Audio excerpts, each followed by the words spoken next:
Hello and welcome to a new exciting adventurous episode of True Audio Files. Well, alright, well maybe not really. But welcome to my video. And this week I want to talk about how records can even beat the best streaming services out there and why that is. A lot of people will say that it's because, a record could be all analog, and that is, better than digital. And I'm not going to necessarily get into that argument because, in my opinion, I don't feel that that's necessarily the case because it depends. And it depends on one big thing. And the biggest reason why I think records can sound better than the best sounding streaming services.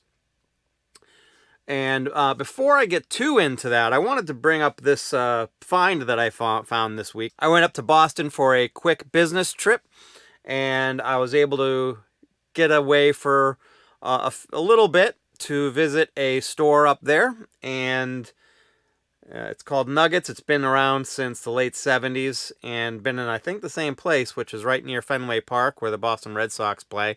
And used to shop there a little bit when I lived up there, but I found a very interesting record. I wanted to show it to you, and I'll actually kind of tease it right now, and I'll talk about it a little bit later. A little bit of a hint for those of you who are wondering, it has something to do with the Cars. So, Boston band, of course. Anyways, getting back to the topic at hand, that actually could probably be one of the reasons why records are better than streaming, because I don't think that album is on streaming services. But that's a different discussion. The discussion I want to talk about today is just the sound quality and why a record's sound quality could be better than even the best high-resolution digital streaming service, whether you choose, Tidal or Qobuz or Apple or Amazon HD. That's actually the awesome news, is there's so many awesome high-resolution streaming services available out there right now, and streaming can sound as good as any physical digital release, in my opinion, and in some cases it can sound as good as, in my opinion, so I just want to put that out there, in my opinion, can sound as good as just about any analog format, except for maybe the original master tape itself. So, but even then, it's possible, I think. So, and here's why. The bottom line is the sound quality, besides the obvious factor of the recording and the quality of the mics, the quality of the mix and the quality of how good the recording engineer did at mixing and recording the recording. That is part of it, but that's not gonna change whether you're listening to it on record or whether you're listening to it on digital. The biggest thing is, I know it's a little bit of a dirty secret, and I'm sure no one knows, right? Is mastering.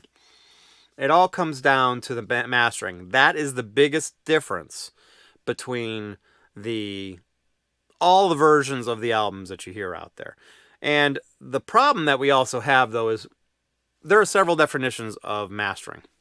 Or there are several things that are done that are considered mastering. The first one that is probably the most commonly known and thought of mastering is once the recording engineer makes the final mix down of the multi-track masters, down to stereo if it's stereo, or mono if it's mono, whatever it is, they take that and then they add EQ and most of the time compression, sometimes more than others, and limiting and those types of things to try to get a consistency in sound across all of the tracks, because it especially is important when you have an album that may have been recorded in several different places by several different recording engineers. You want to try to get the sound of the album the same from one track to another. You want to have them at what sounds like the same or similar loudness level from a dynamics perspective.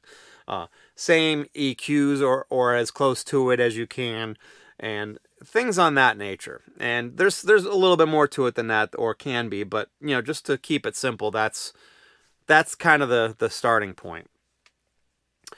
Then there's another process that also would be classified as mastering as well, and that is when you cut to record, when you cut a lacquer to make a record. And that's because there's a couple things that have to be done. Number one, they have to put in what's called the RIAA curve, which is basically they cut the bass and treble so they can fit the more information onto the record and have the record skip less. And then it's reapplied when you play the record, because you have it go through a preamp, whether it's built into your turntable or built into your receiver, or you have a separate one that adds that curve back in. And in theory, it should be exactly the same amount of a curve as was done in the reverse, actually, when they cut the record. So there's that part of it. But then there's also some other things that the lacquer and cutting engineer does that make sure that you get the optimal sound quality, hopefully, on the record, and still maintain the ability to have it play on most, if not all, turntables. And, back in the 60s and 70s, there was a lot of cutting the bass even more, maybe even cutting the treble a little bit more, sometimes even compressing that a little bit more, although that doesn't usually happen, but it did. But you did all those things, so even people with the cheapest record players where the record could skip easily wouldn't skip. The most notorious blunder, if you want to call it that, but some audiophiles would disagree with you, and I would as well, was the Led Zeppelin II Robert Ludwig cut, because he cut it too hot, had too much bass, too much dynamics, whatever it may have been. I don't know the exact cause, but it basically caused the records that he cut to skip on cheap record players. And on good turntables, you didn't have that issue. It sounded spectacular. So they had to recut quickly Led Zeppelin 2 so it wouldn't cause skips on cheap record players. So because of that, the sound is going to change, and it's a different mastering. So not only do you have the mastering that was done before the cutting engineer gets it, but then in some cases, like the Led Zeppelin 2 that I just mentioned, they have to do a little bit more of that mastering, and usually in the EQ, sometimes in compression, dynamic compression, to make sure that it fits on the record properly and it doesn't cause skipping. So there are some other things too, but we'll just keep it straightforward and simple. So there's those things. And then, but now what's happening is now the big craze is, and it's been the big craze for years, to sell more records or albums, or whatever you want to call them, albums, records, and CDs, and digital downloads when they were popular, is they'll remaster. So they'll take the original mastering, which they either will, it depends. And this, I'm simplifying this because it can be a lot more elaborate or complex than this, but for argument's sake, we'll say they'll take the original mix down master tape that was before it got its original mastering, final mastering, and then they'll remaster that to maybe some modern standards, like maybe give it a little bit more compression, or sometimes a lot more compression, and maybe EQ it a little bit different, so maybe there's a little bit more of a bass boost or a treble boost or whatever they might do to kind of give it a more modern sound. And some people like it, most people hate it if you compare it to the original versions, but that is what happens frequently. So that is the cue about why a record can sound better than the digital streaming service can, even on the high resolution digital streaming services. It has nothing to do with digital versus analog. It has to do with how it's mastered. And most, if not all, of the older music that was originally released on record, say in the 60s and 70s, and maybe even 80s as well, there's going to be a different mastering on a record, especially the early original pressings, early or original pressings, and the new digital streaming version of it. So the digital streaming version of it is going to kind of, in most cases, be that new mastering. You know, there's going to be usually more compression, dynamic compression, usually more of a kind of a EQ curve for bass and treble, and things on that nature. So that's kind of an explanation as to why digital streaming services are still very, very good, but they sometimes just can't beat an original record. And sometimes they can, you know, like if you compare, maybe, I don't want to say if this particular one's a great example, but, you know, if you compare the Robert Ludwig Led Zeppelin 2 to the current streaming version of Led Zeppelin 2, it definitely is better.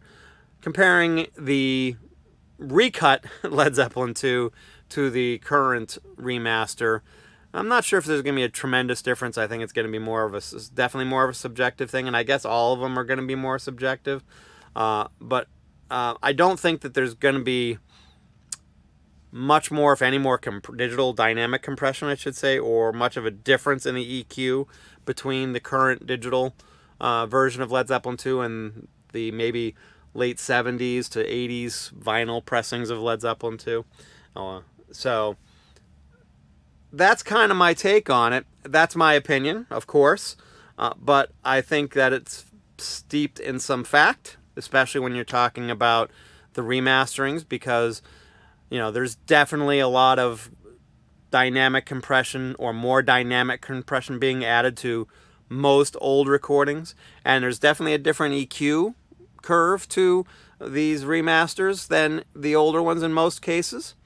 And obviously this isn't going to be in every single situation. It's going to be in a lot of them, though. And again, especially in like from the records or releases from 60s, 70s, and maybe the 80s, early 80s, and, you know, maybe a little bit beyond. But that's kind of my take. We'd love to hear what you have to say about it, or what you think about it. And please leave your comments below. Also, check out my social media. I'm on Facebook with True Audiophiles, a True Audiophiles group. I'm also sort of on Instagram and Twitter, but I don't really hang out there too much and don't really post much on those. But I maybe should start trying to do that a little bit more. But I'm mainly on the True Audiophiles group in Facebook, and that link is in the description. So, all right, now back to the mystery record that I showed you earlier. So. It was a band called Milkwood. I have to admit, I do not know a lot about them. I literally just got this and have not had a chance to stream it. You can't stream it because I think I just mentioned that. I have not had a chance to clean it or listen to it yet, but the key to this is, and the two main members of this band are Rick Ocasek and Benjamin Orr from the Cars. I'm pretty sure that's Rick Ocasek. I'm assuming that's Benjamin Orr, but I don't know. You know, you can sort of see the information here if you can read it. But it says that, like, basically all the songs were written by Rick Ocasek, or Rick Ocasek. He changed his name, and so did Benjamin Orr, because it's Benjamin, like, Orchowski or something like that. But the other kind of cool thing that I can't wait to check out is that they also had a guest artist on here. Someone by the name of Greg Hawkes. So you guys may know him as one of the members of the Cars as well. He wasn't technically part of Milkwood, but, you know, this is from, I think, 1972, but he played baritone and soprano sax, and he did the horn arrangements. So, pretty interesting. I read a little bit about it, and I think it's kind of a semi-easy listening type record, so it's not going to be anything like the Cars, but it was one of those things that's just kind of interesting anyway. So that's my video for this week. I hope you enjoyed it. Hope you're having a great week. I hope you're having a great day, and I hope to check you out soon again. Thanks for checking everything out. Have a good one.